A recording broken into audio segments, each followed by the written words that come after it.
Bonjour, ladies and gentlemen, et nouveaux visiteurs sur la chaîne YouTube. J'avais prévu faire la vidéo d'aujourd'hui, la FAQ, lorsque j'atteindrai les 200 abonnés, mais puisque ces derniers temps, bizarrement, la chaîne le nombre d'abonnés de la chaîne plutôt dégringole, je sais pas pourquoi, j'étais à 187 tout récemment, puis là la chaîne vient de chuter à 183. Je me suis dit, j'attendrai pas à d'atteindre les 200 pour faire la FAQ parce que ça attendrait que j'aille mes 39 ans. Puis à 18 ans, j'ai pas le goût d'attendre tant de temps que ça. Et je pense que vous attendez aussi la FAQ avec impatience. Donc, ça va être tout de suite que je vais la faire dans quelques instants. Je m'en vais chercher les questions et on se retrouve dans pas longtemps. Comme première question, Ridge13 m'a demandé: à quand date ta première vidéo sur YouTube et quel était son contenu? Eh bien, son contenu, c'est très simple. J'avais fait une vidéo avec un ancien ami on avait prévu faire un film parodique de X-Men Origin Wolverine, mais après seulement la première partie qui a été mise en ligne, un truc de 30 secondes, il m'a lâché là-dedans, puis moi j'avais pas de caméra ou quoi que ce soit pour filmer. Donc, puis on me voyait juste moi dans la première partie, fait que j'ai passé pour un colis de cave devant toute la classe parce que tout le monde allait regarder la vidéo. Je n'ai pas le lien de la vidéo, je sais même pas si c'est encore en ligne, j'espère que non parce que c'était vraiment de la merde. Donc c'était juste moi avec des bâtons de bois à place de griffes qui se pétait ça après la trampoline puis qui se mettait à pleurer. C'était de la grosse merde. Donc voilà pour la première question et on passe à la deuxième. Dans une prochaine vidéo, pourrais-tu nous montrer ta collection de tous tes jeux vidéo? Oui, c'est prévu. Crois-tu que les jeux étaient mieux avant? Depuis que je fais le Flamingo enragé, je peux te garantir que je ne pense pas. Parce que c'est beaucoup mieux maintenant. Parce que depuis que je fais le Flamingo enragé, j'ai constaté que les jeux, vraiment, avant, ça pouvait être vraiment pire que ce qu'on a présentement. Joe Sakik70 me demande: tes vidéos te rapportent-tu beaucoup en argent? Vraiment pas.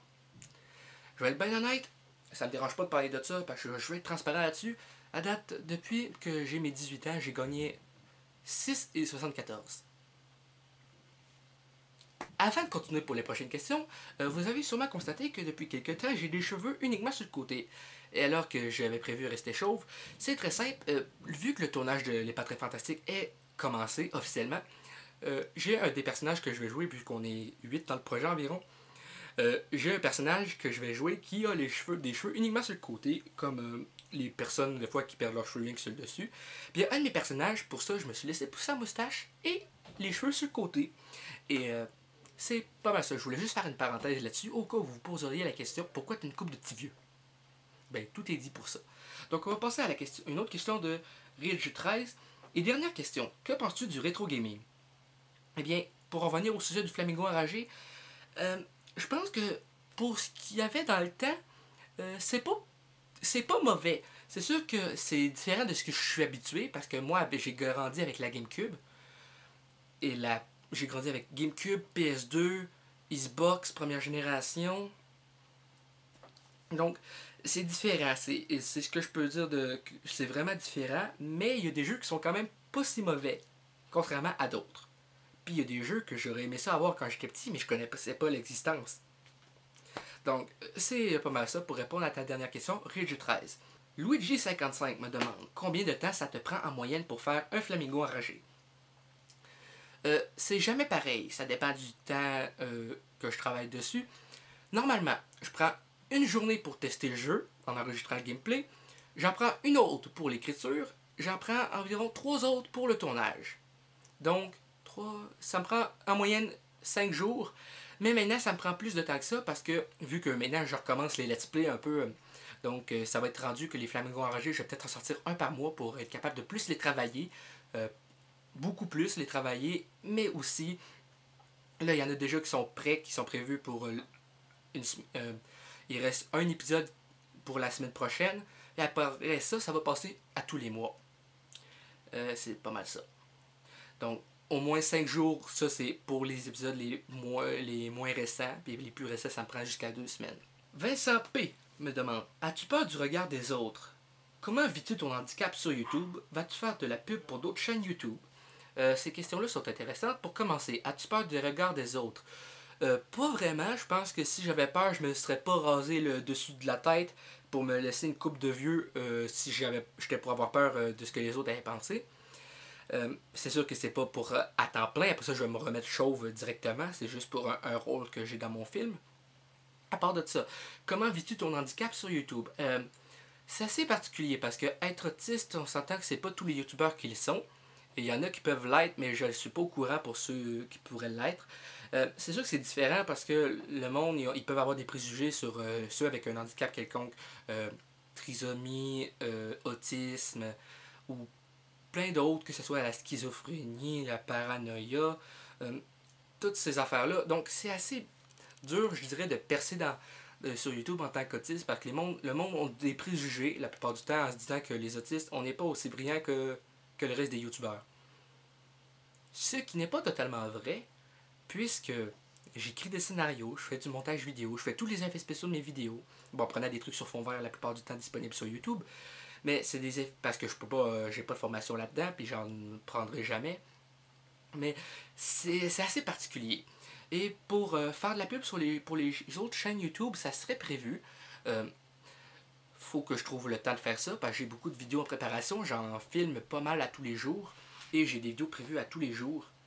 Donc, faut que je vois ça, mais j'avais une idée d'une émission que je présenterais. Ça pourrait s'appeler Mr. Flamingo présente. Donc, j'en dis pas plus. Et on va voir où est-ce que ça va me mener. Peut-être dans un futur proche. Prochaine question de, je sais pas comment prononcer ton pseudo, Taïr Edui Uaika. Je sais vraiment pas comment prononcer, j'espère que tu m'en voudras pas. Ton genre de jeu préféré? Les jeux de super-héros en tout genre. Par exemple, aussi, pour mes jeux préférés tout court, c'est les Batman Arkham. Mais j'adore les jeux de super-héros, c'est mes préférés. Citrouille 429 me demande, as-tu un budget de prédéfini pour chacune de tes vidéos? Oui. Par exemple, j'avais 103$ de budget sur le dernier Flamingo Arraché qui est sorti aujourd'hui même, à minuit pile cette nuit. J'avais 103$ qui était uniquement pour le costume du chat dans le chapeau. Non, j'avais plus que ça de budget parce que j'avais commandé pour une et quelques le jeu PlayStation 1 qui était en nœud. J'ai dû déballer pour faire le test, puis j'aurais pas dû le déballer, mais je pouvais pas faire le test autrement. Sauf si j'avais joué sur émulateur, mais je préfère jouer sur vraie console. Donc oui, j'ai un budget défini sur toutes mes vidéos. Pour les costumes à avoir, les jeux, parce que la plupart des jeux que je vais faire, c'est des jeux que j'ai achetés sur eBay ou Amazon, donc il faut que je mette le prix. Il y a des jeux que j'ai, PlayStation 1, j'ai acheté genre une trentaine de piastres, ça fait que c'est cher. Donc oui, j'ai un budget prédéfini. Capitaine Nemo me demande, PS4, Xbox One ou Wii U? En ce qui me concerne, j'ai les trois, mais je dois préférer la PS4 et la Wii U. D'un côté, la PS4 parce que le temps d'installation est beaucoup plus rapide, je veux dire, pardon. Dans l'installation, il est très rapide. Et la Wii U parce que tu n'as pas besoin d'installer les jeux, tu mets CD dans la console puis tu peux jouer. La Xbox One, je l'aime aussi pour les jeux qu'il y a, les exclusivités. Le seul hic que j'ai avec la Xbox One, c'est les temps d'installation qui est énorme. Tandis que la PS4, je peux jouer quasiment au jeu très rapidement après l'avoir installé, puis pour la One, je dois quasiment attendre au lendemain. C'est un peu ça. Monsieur Nice me demande, j'ai cru remarquer que tu n'utilisais pas de console rétro pour jouer à la NES et SNES. Tu utilises quel système alors? Eh bien, très intéressant comme question. Je vais essayer de voir si j'ai assez long de fil pour vous montrer.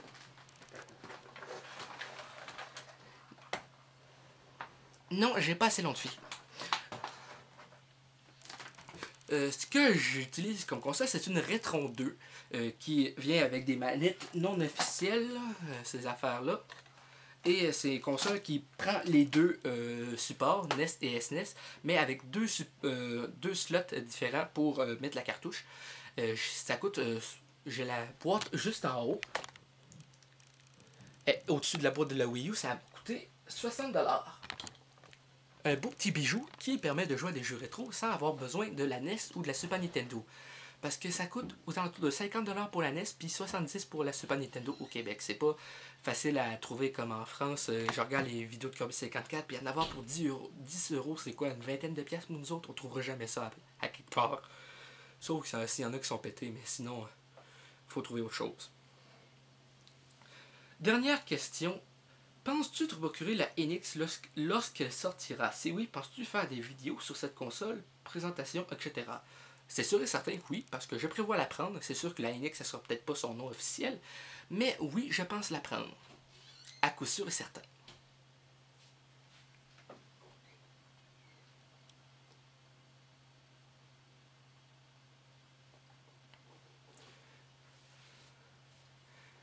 Et voilà, c'était tout pour cette FAQ qui était supposée pour les 200 abonnés, mais que pour l'instant, je la mets en ligne vu que ma chaîne dégringole très vite à cause de haters.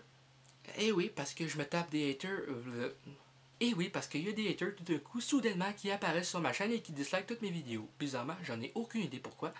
Enfin bref, merci d'avoir écouté cette vidéo FAQ. J'espère que ça vous a plu. N'hésitez pas à laisser un like, un commentaire et un abonnement à la chaîne pour qu'on puisse se retrouver dans les prochaines vidéos. Et si vous voulez m'aider, m'encourager à vivre mon rêve de faire des vidéos YouTube toute ma vie.